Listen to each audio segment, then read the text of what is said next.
दोस्तों नमस्कार, ई&आई गुरु चैनल में मैं संदीप चौहान आपका फिर से स्वागत करता हूं। दोस्तों आज के वीडियो में हम इलेक्ट्रिकल बिल के बारे में बात करेंगे। दोस्तों इस वीडियो में मैं आपको बताऊंगा कि इलेक्ट्रिकल बिल के अंदर जो किलोवाट आवर लिखा होता है यानी जो यूनिट लिखा होता है उसका क्या मतलब होता है और यूनिट के अनुसार आपके घर में बिजली का बिल कितने रुपये आना चाहिए, उन सब के बारे में हम बात करेंगे। तो दोस्तों यह बहुत ही इन्फॉर्मेटिव वीडियो है और इस वीडियो को आप लास्ट तक देखिए। दोस्तों आपको समझाने के लिए मैंने यहाँ पर एक इलेक्ट्रिसिटी बिल लिया है। जैसा कि इस इलेक्ट्रिसिटी बिल के अंदर यहाँ पर KWH लिखा हुआ है और KWH के सामने 1062 लिखा है। यहाँ पर जो KWH है इसे ही हम यूनिट कहते हैं। मतलब इस बिल के अंदर जो 1062 लिखा है वही यूनिट है। यूनिट या फिर KWH को समझने के लिए आपको इस उदाहरण को समझना होगा। जैसा कि हमारे घर में इलेक्ट्रिकल के बहुत सारे इक्विपमेंट लगे होते हैं। हमारे घर में इलेक्ट्रिकल के इक्विपमेंट जैसे लाइट, फ्रिज, एसी, पंखे, कूलर, टीवी, प्रेस और भी बहुत सारे इलेक्ट्रिकल के इक्विपमेंट होते हैं। और ये जितने भी इलेक्ट्रिकल के इक्विपमेंट होते हैं इन सब पर वाटेज लिखा होता है। यानी आप इन इक्विपमेंट की रेटिंग देखेंगे तो यहाँ पर आपको वाटेज लिखा हुआ दिखाई देगा। इस वाटेज के अकॉर्डिंग ही हमारे जो इलेक्ट्रिकल के इक्विपमेंट होते हैं वह पावर को कंज्यूम करते हैं, यानी पावर की खपत करते हैं।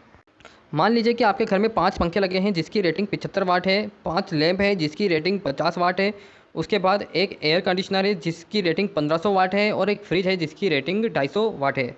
अब ये जितने भी अप्लाइंसेस हमारे घर में लगे हैं और मान लीजिए कि ये 1 घंटे तक कंटिन्यू चलते हैं।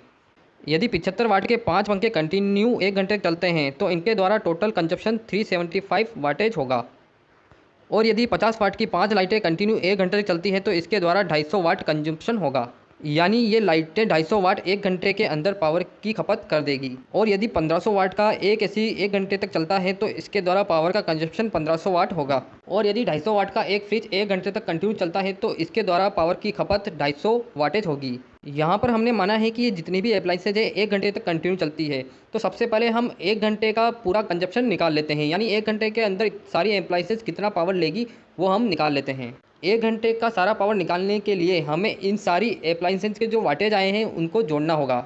इनको जोड़ने पर जो वाटेज आता है वह है 2375, यानी 1 घंटे के अंदर ये सारी अप्लाइंसेज 2375 वाट का कंजप्शन कर लेगी। ये जो 1 घंटे की पावर निकल के आई है इसे हम वाट आवर कहते हैं। अब इस पावर को यदि हम 1000 से डिवाइड कर देते हैं तो यह पावर किलोवाट आवर यानी यूनिट में हो जाएगी। यानी हम 2375 को 1000 से डिवाइड करते हैं तो यह 2.375 आता है और 375 को हम किलोवाट आवर या फिर यूनिट भी कह सकते हैं। इसके अनुसार हमारा 1 घंटे का जो यूनिट है वह 2.375 आना चाहिए। अब मान लीजिए कि हम इन इलेक्ट्रिकल इक्विपमेंट को 12 घंटे तक कंटिन्यू चलाते हैं तो यहाँ पर जो यूनिट आई है उसको हम 12 से गुणा कर देंगे, यानी 2.375 को हम 12 से गुणा कर देंगे। 2.375 को 12 से गुणा करने पर टोटल यूनिट आती है 28.5। ये तो 12 घंटे की यूनिट हो गई। इसी तरीके से हम 24 घंटे की यूनिट भी निकाल सकते हैं।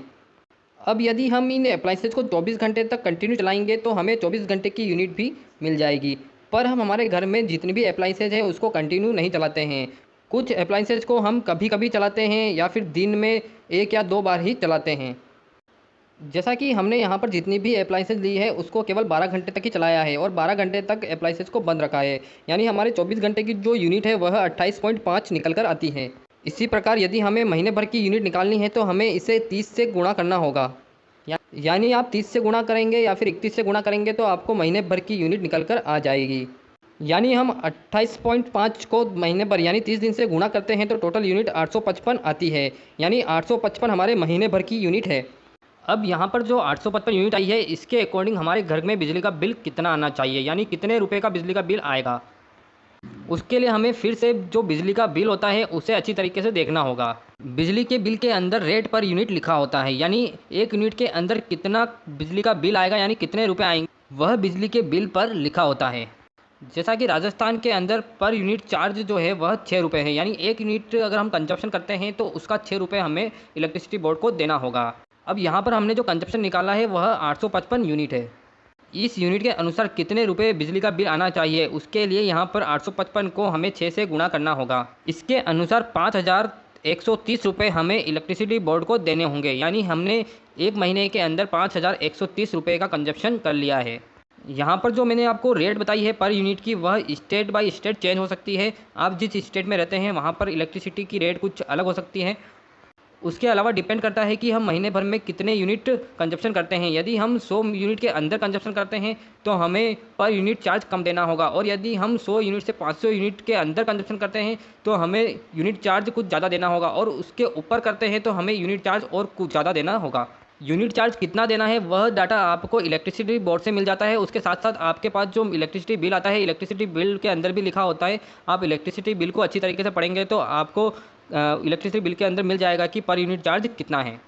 तो दोस्तों, इस वीडियो के माध्यम से आप समझ गए होंगे कि हमें किस तरीके से इलेक्ट्रिसिटी बिल को पढ़ना है, और इलेक्ट्रिसिटी बिल के अंदर यूनिट और किलोवाट आवर का क्या मतलब होता है, और यूनिट और किलोवाट आवर से हम कितने रुपए बिजली का बिल आएगा उसकी कैलकुलेशन कैसे कर सकते हैं। तो दोस्तों, यह वीडियो आपको कैसा लगा कमेंट सेक्शन में मुझे जरूर बताएं, और दोस्तों इसी तरह के वीडियो को देखने के लिए मेरे चैनल को सब्सक्राइब कर लीजिए और इस वीडियो को बहुत लोगों तक शेयर कर दीजिए ताकि सभी को इसका फायदा हो सके। थैंक यू दोस्तों, thank you so much for